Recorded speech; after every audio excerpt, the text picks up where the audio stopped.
ও ওই না কি এত্তি চাও? কেন তুমি 1 কেজি খাসির গোশ নিয়ে আইছিলে না?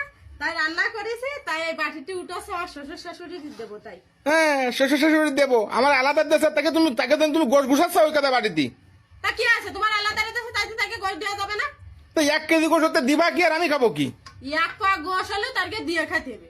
কি এত্তি দিয়ে খেতে হবে? তৌ দিতে হবে না। পরের দিন 2 কেজি আনি, তাই দিয়ে এনে খাতি। আমার এখন 1 কেজি গোশ তোমার দেওয়া লাগবে না।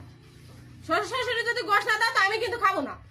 তা তোমার যদি না খাইতে হবে না, তুমি গোশ তো দিয়ে আমি খাবানি তৌ। ওরে বাবা রে, মানে আমি এই গরমে বসে রাইন্দা নিয়ে আসি, আমার শ্বশুর শাশুড়িরও দেওয়া যাবে না, আমিও খাবো না, তুমিই খাবা? হ্যাঁ তা আমি খাবো, তারা কিরা খাবে? ও আমি নিয়ে আইছি। এই গরমে বসে রাইন্দা নিয়ে আসি, তুমি একা খাবা? তা গোশ আমি খাওয়াচ্ছি, কি আর বা? আমি আজকে খাওয়াচ্ছি। এই শোনো, এই শোন, এই শোন, এই Likey